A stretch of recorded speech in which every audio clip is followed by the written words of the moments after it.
Okay, thanks everyone for joining. We're just going to give about 30 seconds to get some more folks in. Thank you.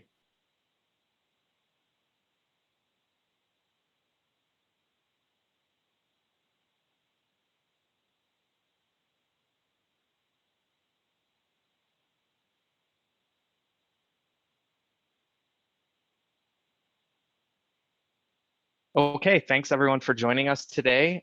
Before we kick off the session, I'd just like to go over some technical housekeeping items. This is a Zoom webinar, so attendees will not have the ability to unmute their mics or start their video. However, you can use the Q&A icon on your Zoom toolbar to ask any questions of our speakers during the conference. So thank you for joining us. And with that, I would like to turn it over to our host, Joanne Wankmiller. Take it away, Joanne. Thank you, and thank you all for joining us today. I'd like to introduce myself. I am Joanne Wankmiller, the Senior Care Practice Leader for Marsh. Today, registered for this webinar, we have clients, senior living and long-term care providers, insurance carriers, law firms, association participants, colleagues, and our brethren brokers. After a year of webinars and Zoom calls, we wanted to be respectful of your time, and this presentation will be approximately 30 minutes. We will allow some time at the end for questions.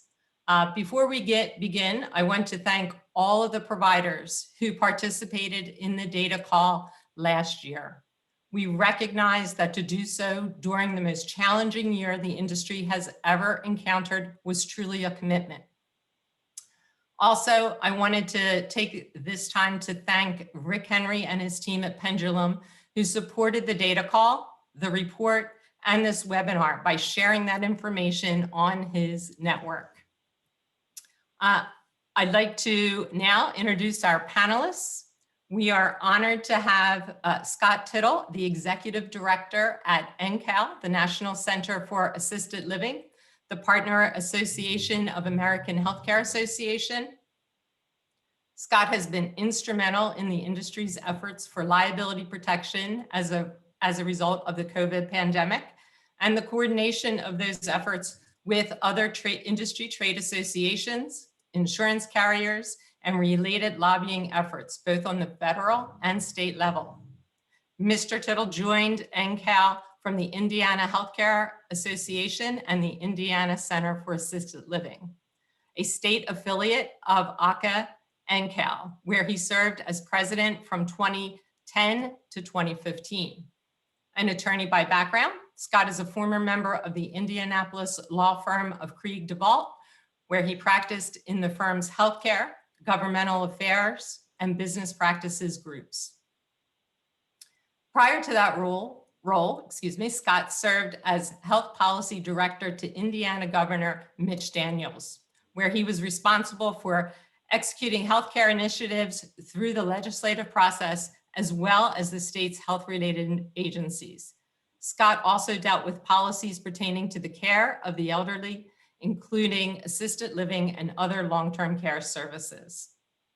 Scott received his law degree from Indiana University, Bloomington, and his undergraduate degree from Vanderbilt. We also have with us Raj Sarasabudhe. He is the principal, and I practiced that so many times, all of you. He is the principal and the Philadelphia office leader of Oliver Wyman. His primary responsibilities are to provide actuarial consulting services to a variety of insurance, reinsurance, and self-insured organizations. He serves as lead consultant and provides risk financing guidance on actuarial assignments. Prior to joining Oliver Wyman, Raj provided actuarial consulting services to self-insured clients at a national brokerage company and financial advisory and litigation support services at an independent consulting firm. With his prior experience at a Big Four audit firm, he is also familiar with insurance accounting issues.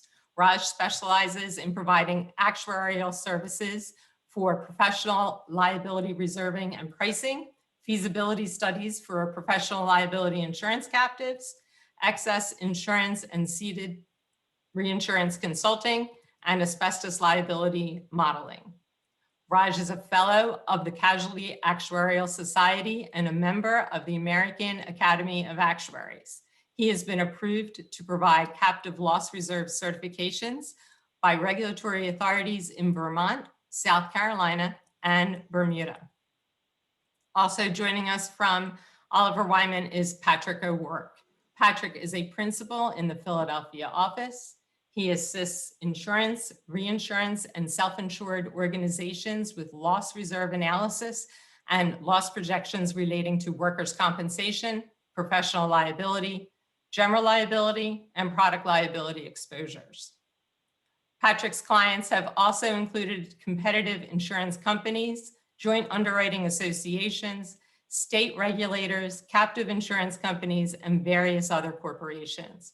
With over 15 years of experience, it includes estimating unpaid liabilities and funding levels or rate analyses for self-insurance programs and captive companies for workers' compensation, medical professional liability, general liability, and commercial automobile liability coverage.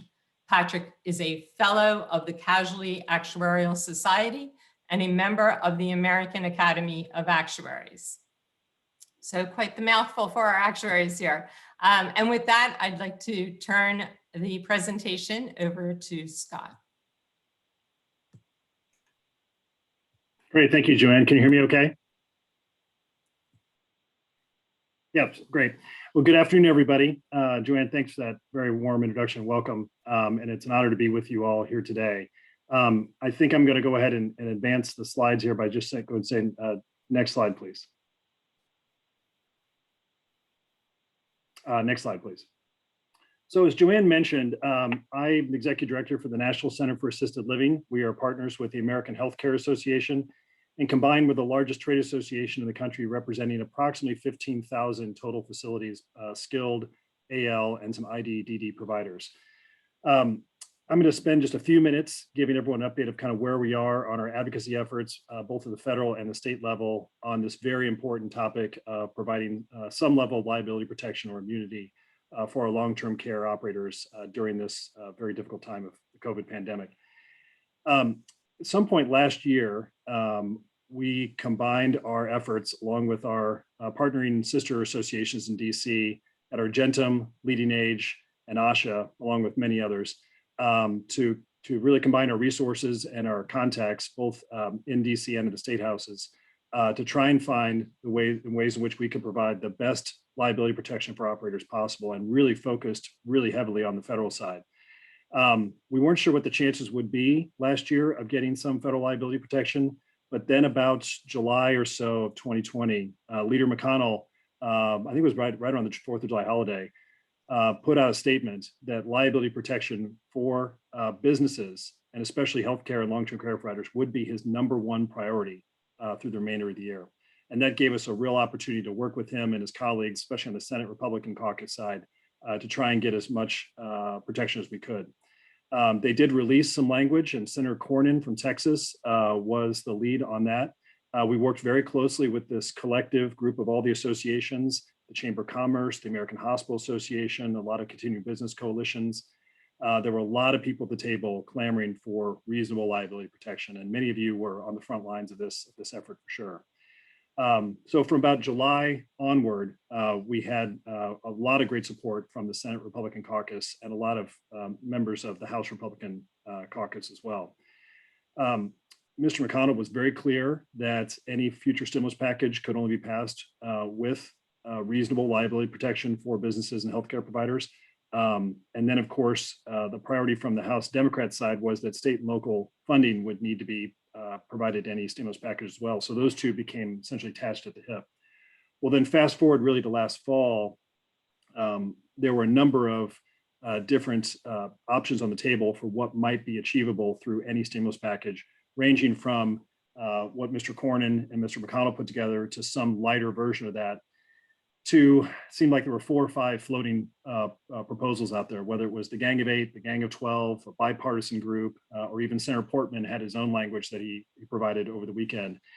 And they ranged from everything from, again, a full approach to providing medical liability protection and also exposure liability protection to proposals that didn't have much detail to them, but just some themes of providing stronger OSHA protections. And it wasn't really clear what that meant.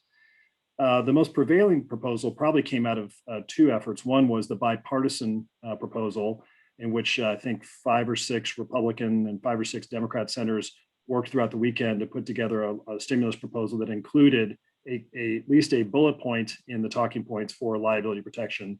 And only really Mr. Manchin came out publicly supporting that. So there was always a question as to if the Democrats in that bipartisan group actually truly supported liability protection for businesses and healthcare, or it was just sort of in a bullet point only. But Mr. Portman's proposal had some legs there towards the end. And that actually would have been pretty workable framework for us. We knew that what Mr. McConnell, Mr. Cornyn put out there was likely not going to be accepted at the end of the day. And some scaled back version was probably going to be at least considered. And Mr. Portman's language would have been very helpful for sure. It essentially provided some reasonable liability protection of a standard of above negligence, or should be below negligence for that protection. Anything above negligence would then be subject to any state and federal causes of action, and provided a pretty reasonable time frame that tracked really the public health emergency in some time period after, I think it was a year after public health emergency would end. But ultimately that was not included. So it was a long year last year, certainly to try and coordinate support and messaging to our friends on Capitol Hill about the need and the existential threat that was coming in terms of lawsuits to our sector. Of course, we know what happened with the result of the elections. And then, of course, the result of the Georgia elections meant that the Democrats took over control, not only in the House for sure, but in this very razor margin in the Senate. And then with Mr. Biden in the White House, that certainly effectively removed any opportunity for us to have a discussion about federal approaches going forward. So it was an incredible effort. And I can't say enough about the collective work with our other associations that are Gentum, ASHA, and Leading Age, and all of our state partners as well. And again, there were a number of you on this call that were part of that. Again, the U.S. Chamber of Commerce, the Hospital Association, it was a tremendous effort. And we got pretty close, but at the end of the day, the political lineup just wasn't there to get it done. So really what that leaves us is what's next. And this same coalition of associations continues to meet regularly. In fact, we meet every once a week to go state by state to figure out how we can best provide support for our state affiliate chapters and our contacts in the state to the extent that something would be possible in state by state to provide some level of liability protection. And before I go to the next slide, certainly offer that one helpful tool out there that many of you are following very closely are the developments under the PrEP Act. We certainly have seen some helpful guidance from some of the courts already on how broad or wide the PrEP Act could be interpreted. Essentially, the PrEP Act covers certain countermeasures utilized during the COVID pandemic. We do have some helpful opinions from some federal district courts that may also cover the omission of the use of certain countermeasures as well. But of course, we have split district courts in some of those opinions.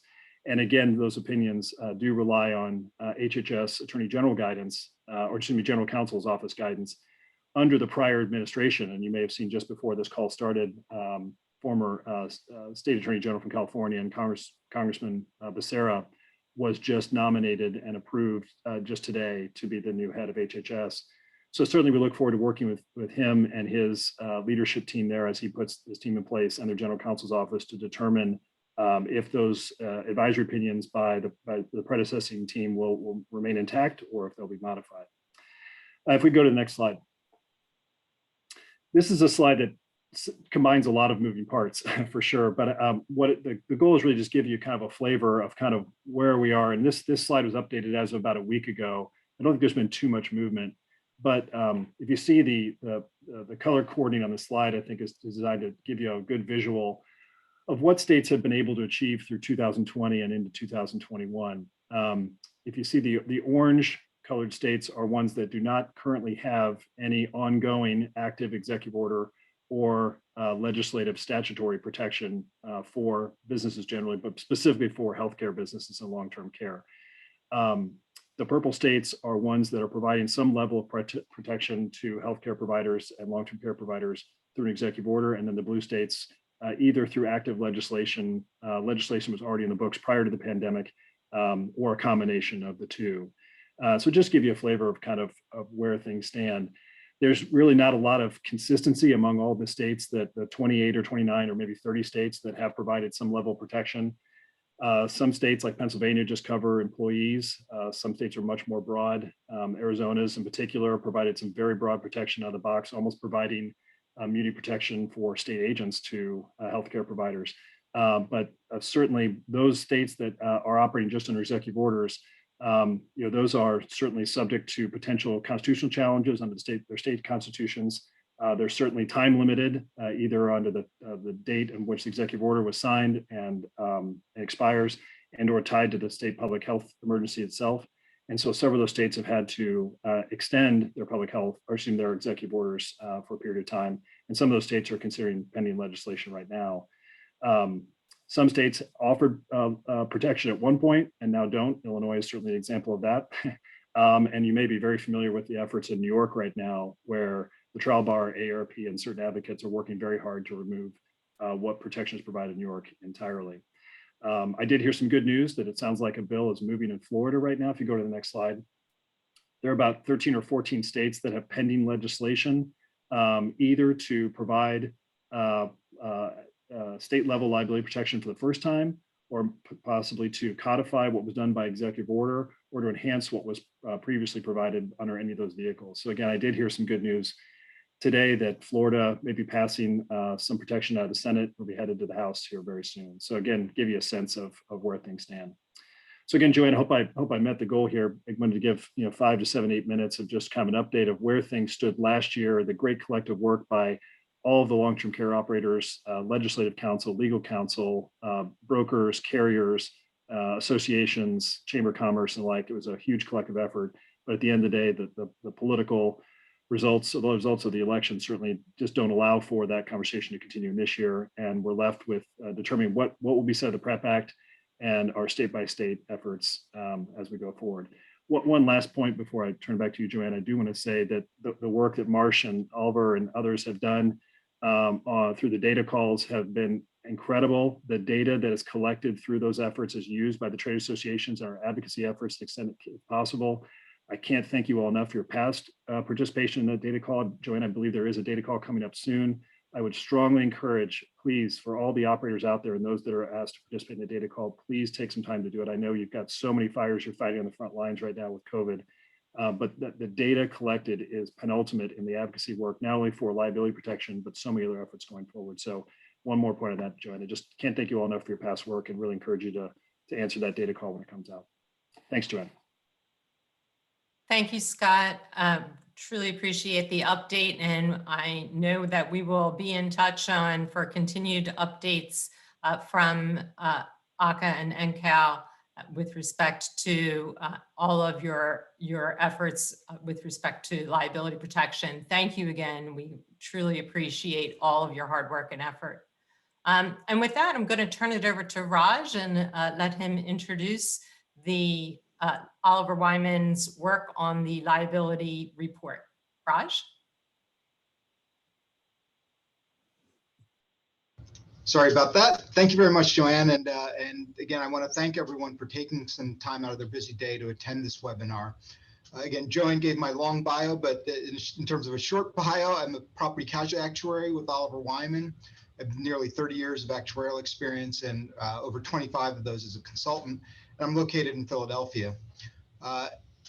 In particular, as Scott referenced and Joanne referenced, we really want to thank the providers that submitted the data for the review. The data call coincided with really the heart of the pandemic, and of course, the pandemic had a disproportionate impact on your industry. Without the willingness for you to allocate the time to work with us on this data, the report really wouldn't have been possible. So again, thank you very much for that. Next slide, please. Okay, so the 2020 report was our inaugural benchmark analysis, and we had a bit of a learning curve as well. Tackling that learning curve was really a significant investment for Marsh & McLennan, and our goal was really to support your industry in reducing claim costs and efficiently financing the cost of risk. And we view this as, on some level, as a collaborative exercise. This is really a report that we produce for you and for the industry, our investment in this space and managing risk in this space. So any suggestions that you have in that regard, we're certainly willing to take on board and consider. For 2021, we're planning on applying many of the lessons that we learned to data collection and model building to expand the insights that we've delivered. And in 2021, we're also planning on including commentary from our Guy Carpenter colleagues on reinsurance market conditions. So really, there's quite a bit more to come. And we view today's webinar as both really a presentation of our 2020 report, but also a kickoff to our 2021 benchmark analysis. And I think that's really important. And again, we're really going to focus on, we had a high level participation in 2020, but really increasing that even quite a bit further for 2021. So with that, I'm going to turn it over to my colleague Pat O'Rourke to go through the findings of the analysis. Thanks, Raj. One other person I want to mention today is Lauren Morrell. She's not a panelist today, but she did the majority of the legwork when it came to data aggregation and model design. And for those willing to participate in the upcoming study, I'm sure you'll get to meet her. She does a great job, vetting all of the data that's been submitted. So to reiterate what's previously been stated, this was Oliver Wyman's initial study, and it was based on data through year-end 2019. As such, this analysis does not incorporate any COVID-19 related losses. I also want to mention that we make no considerations as to the impact from COVID-19 in any of the 2020 or 2021 projections. That's been a commonly asked question since the release of our report as to whether we make any inferences regarding the pandemic, and we do not in this report. So a few of the primary goals of our initial study are listed here. Examine countrywide and state-specific trends relating to claim costs, severity, and frequency. And we will kind of get into the countrywide findings throughout this presentation, but we won't delve into any of the findings from any of the 19 independently reviewed states. Also, we estimated countrywide and state-specific claim costs. We examined the relationship between indemnity and expense costs, review accident year by report year relationships, as well as report year to closed year relationships, which we will get into later. And the last slide we're going to go through is an analyzation of the cause of loss descriptions. So again, for those interested in participating in 2021, we are hoping to have some future enhancements. Those include analyzing the relationship of 5-star CMS ratings on claim costs and trends, examination of the effect of arbitration agreements, and of course, looking at the initial impact of COVID-19. Next slide, please.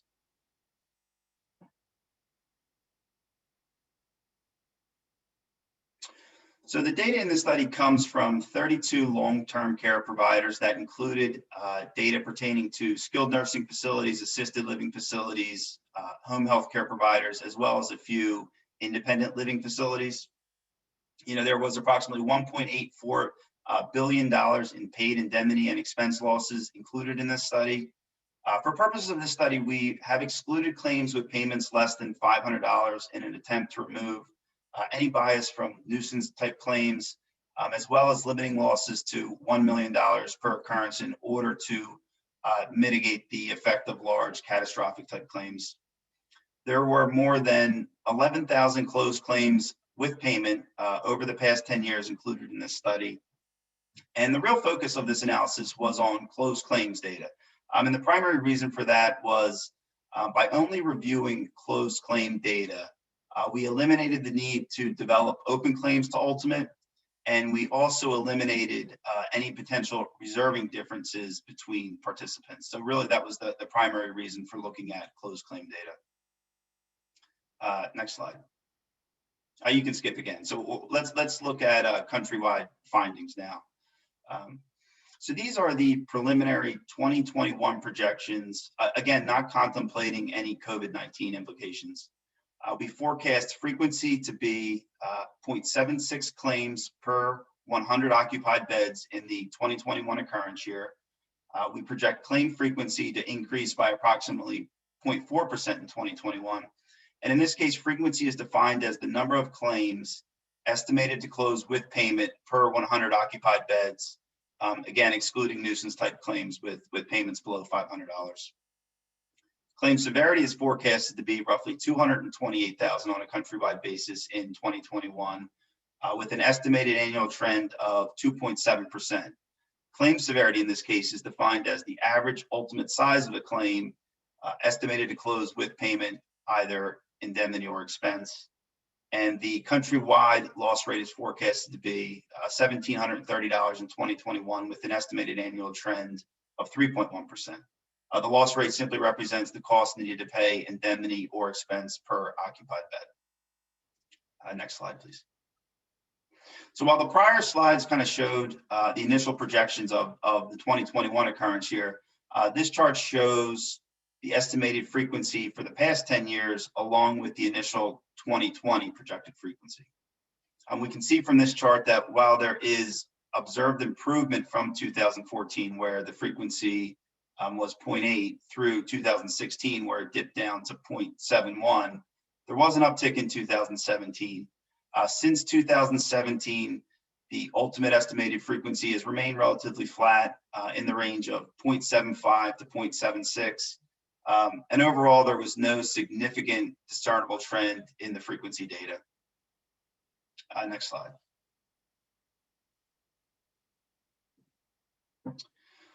So this chart shows the estimated severity for the past 10 years, along with the projected 2020 severity.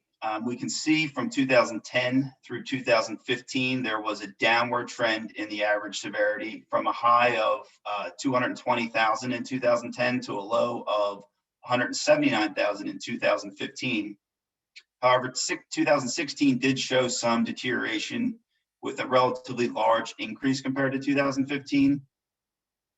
Beginning in 2017, severity is modestly increasing at roughly 2.7% per year.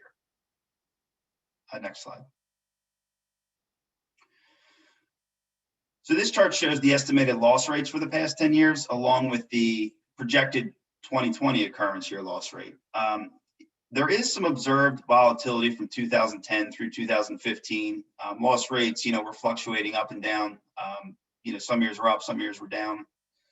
In addition, largely as a result of the increased severity between 15 and 16, which we previously saw, we see a similar increase in loss rates from 2015 to 2016. The implied annual loss rate trend in the more recent years is slightly north of 3%, and the initial 2020 occurrence year loss rate is estimated to be $1,680. Next slide. You can skip next slide as well. So in the previous slides, we discussed occurrence year projections, and with any occurrence year projection, there is a significant amount of actuarial modeling involved to develop these occurrence year estimates to ultimate. However, these next few slides examine closed year statistics, and these are simply a summarization of the data provided to us. This slide shows the number of closed claims by closed year, and we can see a steady increase in claim closures over the past 10 years.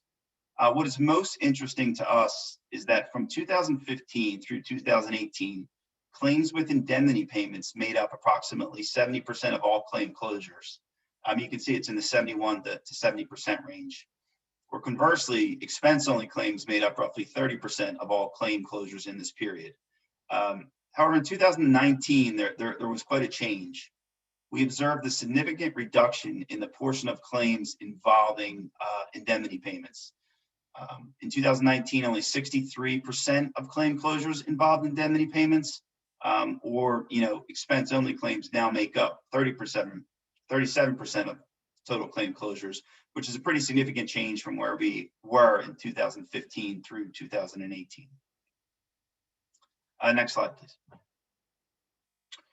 So this slide presents a history of the average paid indemnity amounts and the average paid expense amounts on claims closed with indemnity payment. The average paid indemnity and paid expense amounts in 2019 are the lowest observed in the past 10 years and continue this downward trend observed since 2014. I mentioned in one of the first slides that enhancement to the 2021 study is to review the impact of arbitration agreements. Part of this observed reduction in average paid amounts may be due to changing defense strategies, such as increased use of arbitration or agreements with plaintiffs' firms. And we're hoping to kind of test this hypothesis in the upcoming analysis. Next slide. So while the prior slide looked at claims closed with indemnity payment, this slide examines the average paid expense amounts on claims closed without indemnity payment or expense-only claims. Average paid expense amounts in 2019 are the lowest observed in the past 10 years and continue this observed downward trend since 2012. We note that the 2019 expense costs indicate a 60% reduction from 2012, which is rather significant. Next slide. Next slide. So in this slide, we're looking at closing lags, and as the note mentions at the bottom, closing lag is defined as the time from report year to close year. So, thus close lag 1 represents claims reported and closed within the same year, while close lag 2 represents claims closed 1 year after the report year, and so on. So one additional item to mention is that for credibility purposes, we grouped claims together closing after 5 years from the initial report year, which is why you see the 5+ in column 1. So in this exhibit, we are showing closing lag statistics by distribution of claim counts and by distribution of payments. In looking at the distribution of claim counts, the majority of claims closed in lags 2 and 3, with 33% closing in lag 2 and 28% closing in lag 3. What is also interesting is that roughly the same amount of claims close in lag 1 as they do in lags 5+, 12% each. Regarding the distribution of payments, claims that tend to be more serious and involve potential litigation remain open longer and tend to settle for higher values. I don't think that's surprising to anyone on this call. You can see the increase in average severity values in the last column for claims with longer close lags. Going from close lag 1 to close lag 2 indicates a 64% increase. From lag 2 to lag 3 represents a 43% increase. 3 to 4 and 4 to 5 each represent a 28% increase respectively. It's just interesting to see how much higher claim costs are as claims remain open. Next slide. Next slide. So here we show 2 separate word clouds that visualize the most commonly observed words in the data provided to us. As the note mentions, the larger and bolder each word appears, the more often these phrases are found in the various data sets. A few interesting observations is that not unexpectedly, death was the most commonly observed word for claims with the highest severity. However, death was also one of the leading causes of loss from a frequency perspective. Similarly, falls, infections, and fractures were high in terms of both severity and of the number of occurrences. I personally found interesting that claims from dentures had a high number of occurrences. I would not have expected that.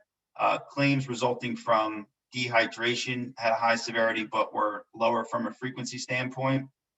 I'm sure there's a bunch of other interesting observations, but again, these are interesting finds that we found when doing the data mining from the data provided.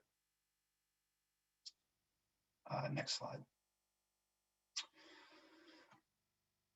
So, as I previously mentioned, we aren't going to delve into the state-specific results. The results we have been discussing are on a countrywide basis, but this map shows the 19 states we did independently review.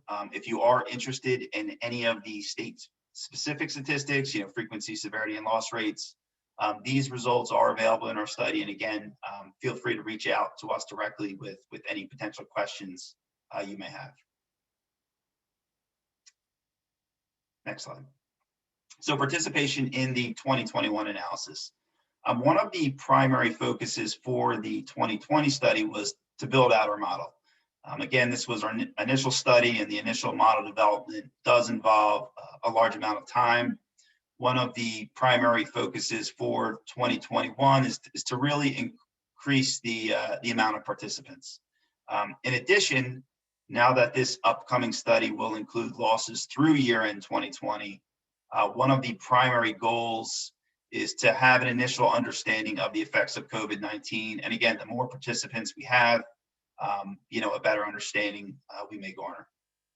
So for those willing to participate in the upcoming 2021 study, to make your job easier, we are willing to work with your TPAs or insurance carriers to help obtain the data.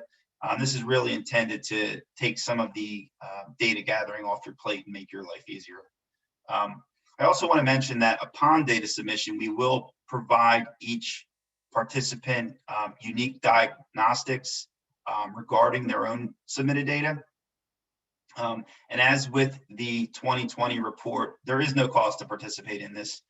So if you are interested, please, email us or get in touch with us because we are getting ready to begin the 2021 analysis. Next slide. So as I mentioned on the last slide, when you do submit data for the upcoming analysis, we will provide each participant some unique diagnostic information. This is simply an example of what I am referring to. One of the goals of these diagnostics is for each participant to review and examine their submitted data and to ask any questions if their data looks incorrect. This is just a sample report. Sample data, kind of ignore the numbers, but we're just trying to give you a taste of what you will receive after you submit data. This just shows a quick summary of accident year, report year, and closed year statistics. And on the next slide, this just shows a regional breakout of losses and exposures along with a box plot of losses by closed year. So again, if you are interested, please send an email to ltcbenchmark@oliverwyman.com because we are getting started on the 2021 analysis. And Joanne, I will turn it back over to you at this point. Thank you, Patrick, very much. I know a lot of hard work went into this project with you and your team. One of the questions we get asked a lot, in addition, has to do with pandemic. So as Patrick pointed out, we're going to Patrick and the Oliver Wyman team are going to be looking at the data to include the COVID data in the next report. And so we get asked about, what's available, as many carriers, of course, are excluding communicable disease, COVID at the very least. So next slide. So I just wanted to give everyone, next slide, please, an update on the Pandemic Risk Insurance Act, the PRIA, as we call it, similar to what was started as a result of 9/11 and the terrorism. Since March of last year, so for a full year now, Marsh has been leading their efforts for governmental protection against future pandemics and partnering with carriers such as Zurich, Farmers, Chubb, and continue those efforts, daily. So MMC is encouraged. There's been renewed momentum for a pandemic solution, and that's being supported by the new chairman of the insurance subcommittee, Congressman Emanuel Cleaver, Democrat from Missouri. Cleaver notes that a pandemic risk solution is a top priority for his committee. So I think that's good news. We will continue to keep everyone updated on those efforts. And with that, I think we are at the end of our presentation and we can open it up for questions.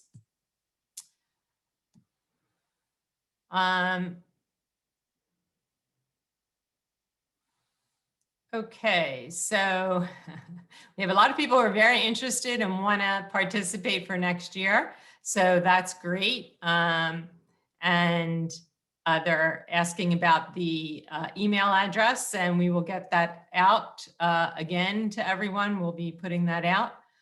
There's a question about the loss trends. Do not appear to support what we understood to be the basis of the increase in the PLGL excess rate increases from 2019. Can you explain? Do you want to take that at all, Patrick? Yeah, Joanne, I guess our view is that much of those increases and most of this is driven by talking to our clients and our colleagues at Marsh, is a lot of those rate increases are really a product of the hard market as opposed to underlying trends, both on the, and there is a question, I have been talking to my Guy Carpenter colleagues about those rate increases and how long they're expected to last.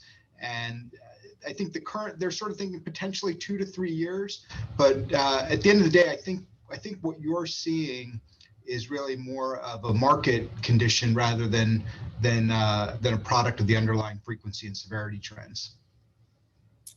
Yeah, and I'll add to that, Raj. I think one of the differences as well is, again, we're looking at just 2019 data that we just became available to us, but prior to that, you could see definitely the increases in the loss trends, and that is what the carriers are using as the basis for their rate decision making. So certainly that did come into play. Let's see. I think we have another question. Wanted to know if we could consider setting the nuisance claim threshold or higher, such as around 10,000 in the industry sector. How would that impact the average claim cost?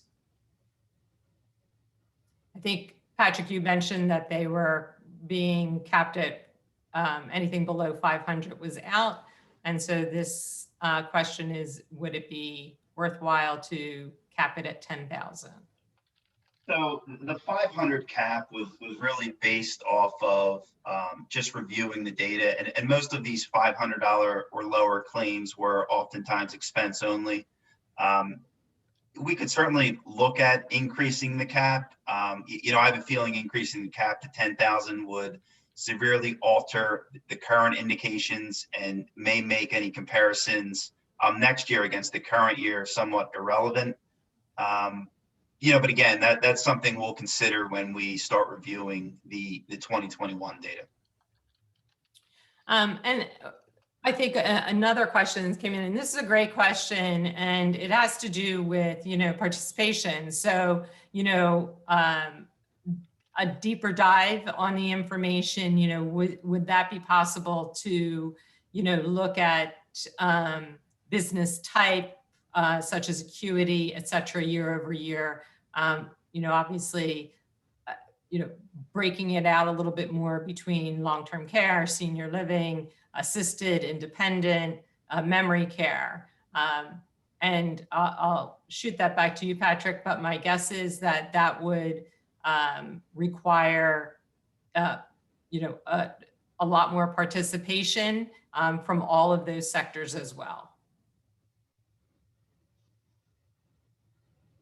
So it would certainly require more participation, and it would certainly require the data being provided to be provided somewhat on a more granular level.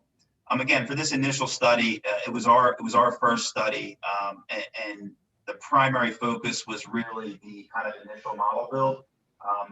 As we progress in future iterations of this report, we're certainly going to make revisions. And we talked about some of the changes we anticipate for the upcoming analysis, and certainly future iterations after that.